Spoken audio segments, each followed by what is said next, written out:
Welcome to HortTube. My name is Jim Putnam. Today I have come down to my buddy Jason Stevens' nursery. This is called Superior Plants. I've talked about him before. I've done video work here. Jason actually goes up to Pine Knot Nursery when they have their open weekends in the spring and does some retail there.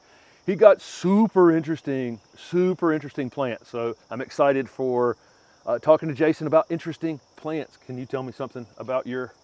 Yeah, so I'm primarily wholesale, and we do a lot of contract growing for other nurseries, and we specialize in, I guess, what most people would call rare and unusual plants. But some of the plants we do are pretty common, but we do rare forms of it. Right.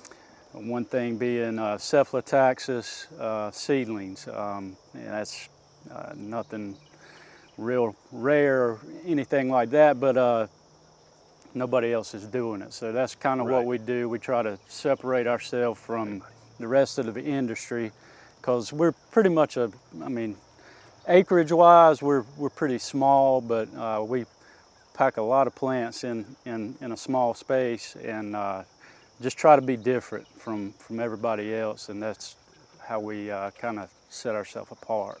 Nice. When I was down in Gainesville, Florida, and I'm in a nursery, and he's got these Chionanthus retusus, the Tokyo Tower, and he said, I get these from a guy up your way, and I said, I know exactly who you get them from. You get them from Jason. So, what is special about this Tokyo Tower? Yeah, so Tokyo Tower is it's a cultivar of the Chinese French tree. But it has fastigiate growth habit, whereas other cultivars or even seedlings, you kind of grow super spreading, spreading and have somewhat of an open habit. But this one grows upright and stays pretty dense.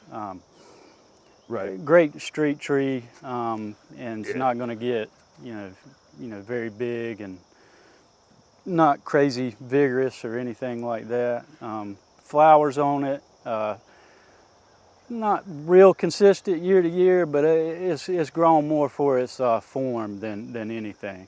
Right. Yeah, it's got that super dark green foliage and then that upright habit. So you're grafting, and these are contract grown pretty much. They're pretty much sold as Yeah, pretty much everything that we'll take, far as the graft percentages. I mean, is sold. I mean,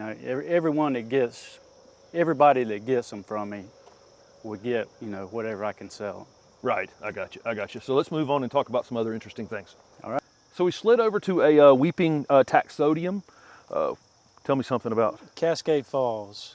This is a selection of just our native Taxodium distichum, Cascade Falls. I think it may have come out of New Zealand. I'm not positive on that, but anyway, it's our native species, and as you can see, it has a really strong weeping habit, pretty vigorous in growth habit, and it will only grow as high as it is staked. Right.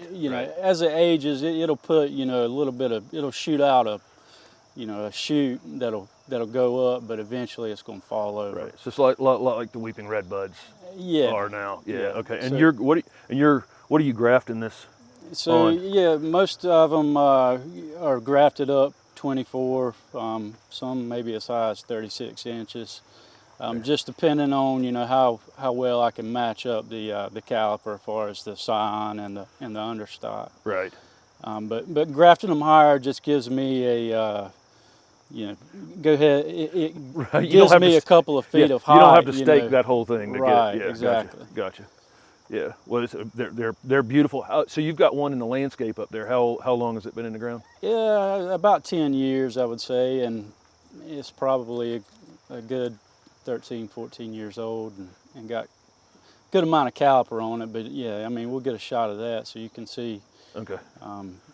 As far as how it matures. You grow a lot of viburnum macrocephalum or Chinese snowballs, and I got a lot of them in 3 gallons from you when I had my retail operations. What do you love about this plant? Just the flowers. The flowers. I mean, a lot of people mistake it for hydrangeas in the springtime, but yeah, I mean, if flowers. If you get a big mature plant in the landscape, I mean, it's going to flower in the spring, sporadically through the summer, and then you're going to see it again in the fall. Yeah. And if we get into a mild winter, you might get a flower January, February. But yeah, the flowers are really what makes people like it. Yeah, and they bloom so much longer than the eastern snowballs, a lot longer. And then these are sterile, so it's a Chinese plant that's playing nice. Right. Yeah, it's not going to be invasive. Right. Right. Like which which has become more and more important to folks. That we have a lot of Asian plants in our landscapes. The ones that play nice belong there. Right. Probably. Yeah.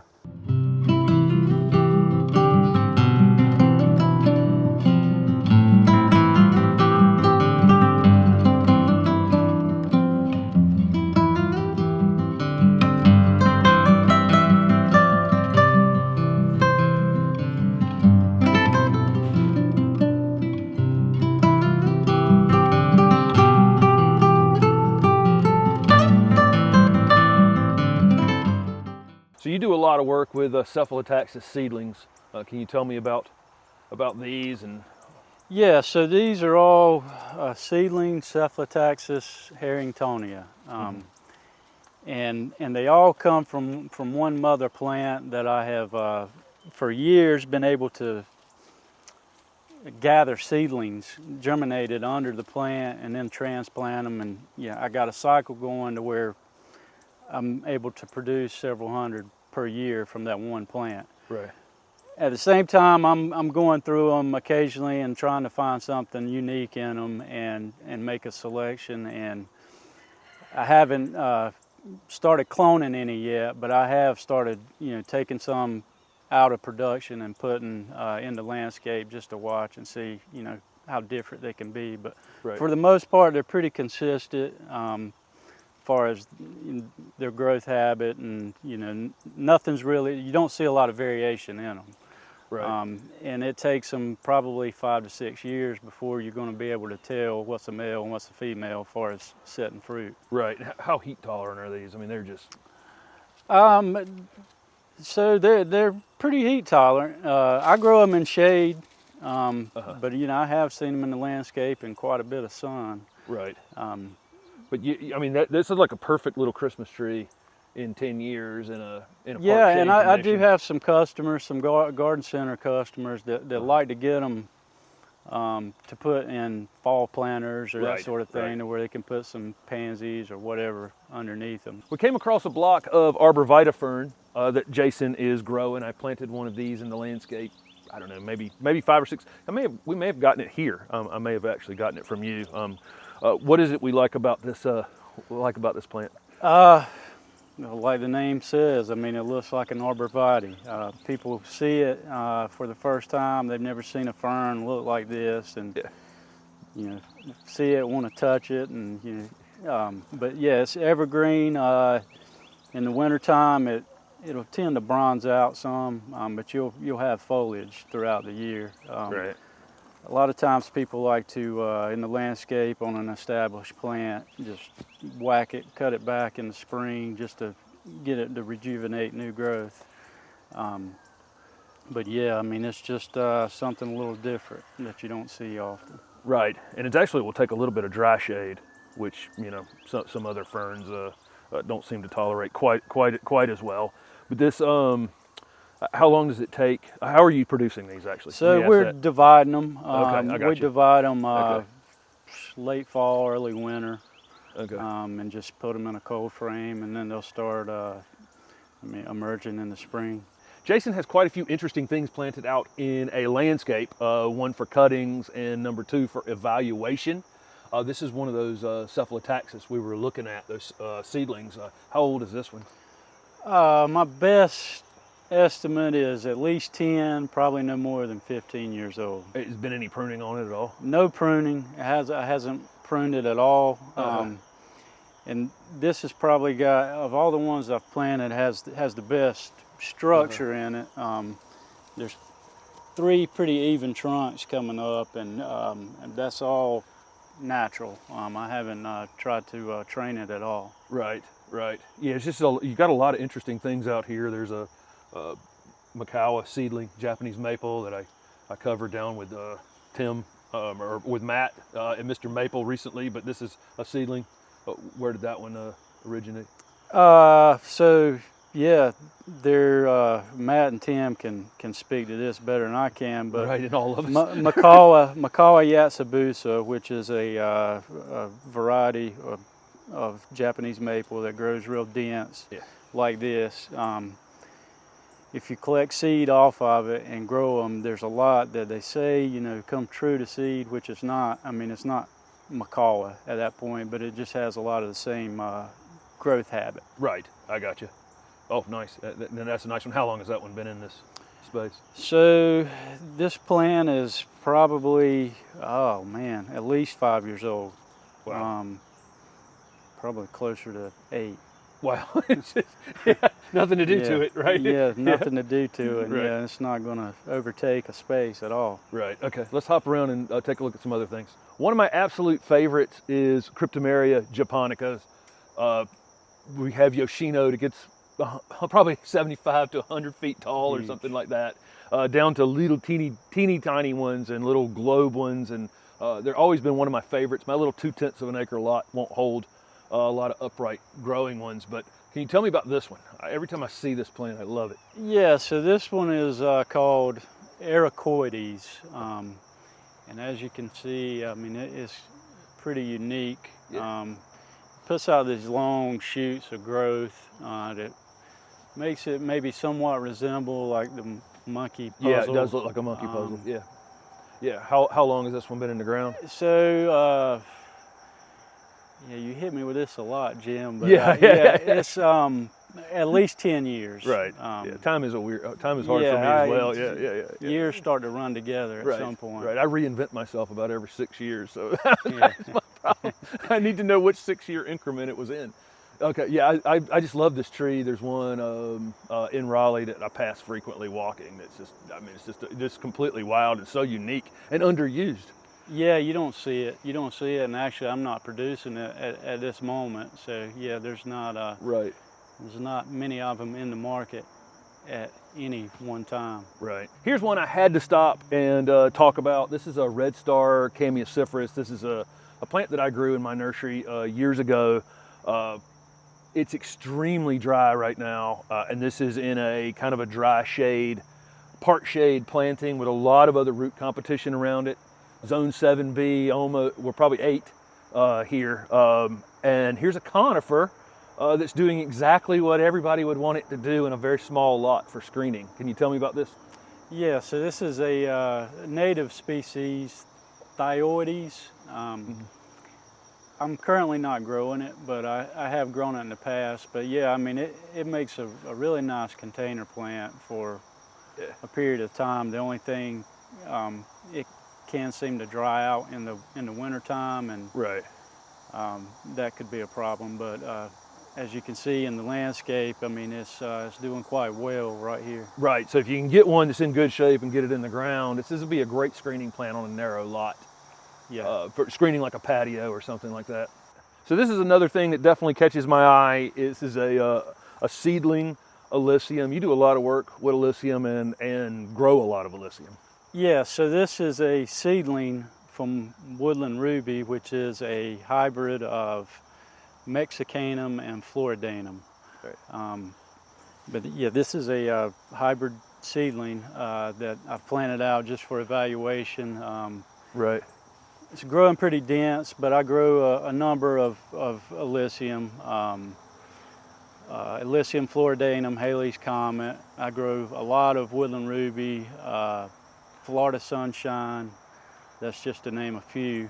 Right. What do we love about them?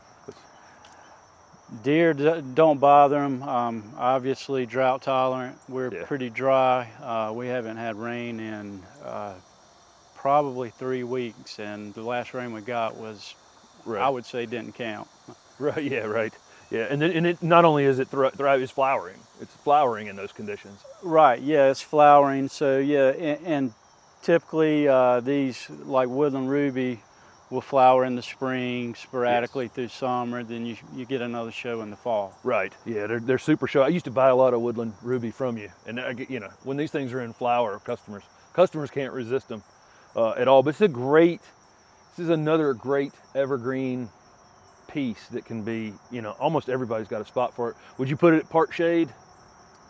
Part shade. So this plant here, it's getting morning shade up till probably about 1 o'clock, and then it is heat on from there. So and it's doing great. Ideally, it's doing great. Ideally, that would be the opposite.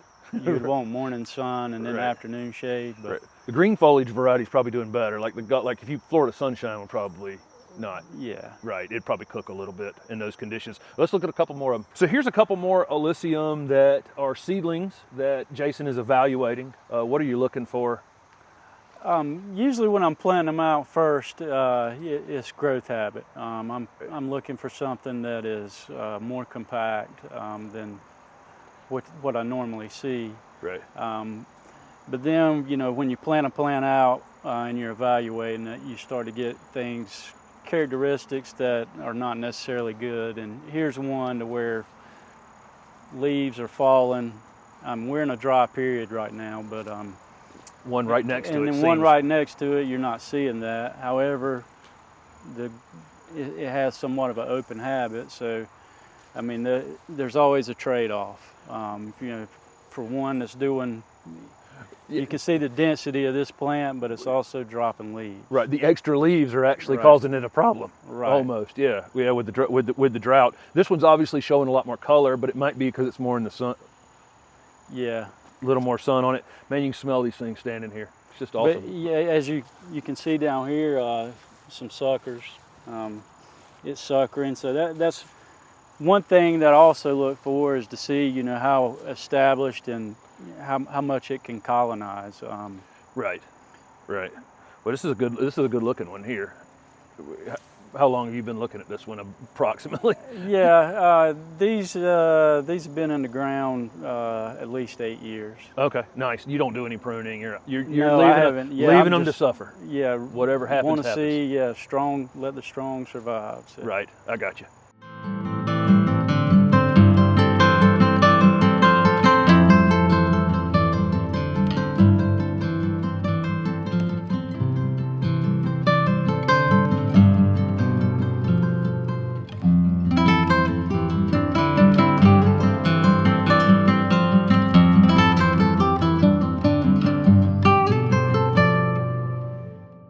So we're standing in front of the weeping Taxodium that we talked about in the beginning of this video, and you can see, like Jason was saying, it's just going to get wider. The height, whatever height it's adding. What'd you say? Right now, yeah. It's probably about 8 feet right now, but you can see this branch right here. As it grows, it'll get weighted down. Okay, right. So that height that you think you're gaining will slowly but surely. Come back down. Come back down. But this thing's absolutely beautiful, and it's just out here fending for itself in a little bit of dry. Yeah. Dry so shade. It's planted on a ditch embankment, so it does stay somewhat moist. But yeah, right now it's dry. Right. Gotcha. Well, it's absolutely beautiful. Brought a few of his gallon Elysium out of the greenhouses. These, most of this stuff is kind of you're contract growing for other nurseries, but then you end up doing some of the retail at like Pine Knot. When is that week? When are those weekends? Yeah, usually? So we do a retail sale with Pine Knot. Pine Knot is the host, and we do a fall sale first weekend in October. Oh, that's coming up. Yeah, okay. Pretty soon, and then that's just one weekend.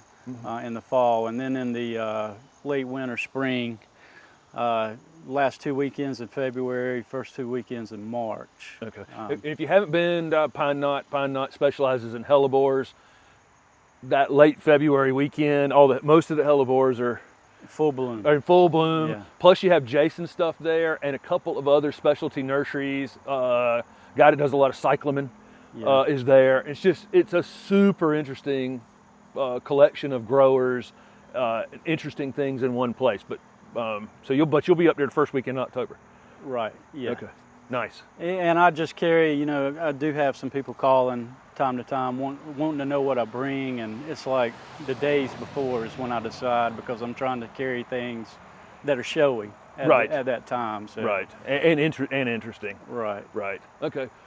So thanks, Jason. And this is Jason Stevens at Superior Plants. These favorite plant videos are some of my new favorite videos, just because I get to come and visit with some of my old friends. So thank you very much for participating. No problem. Okay. Thanks, guys.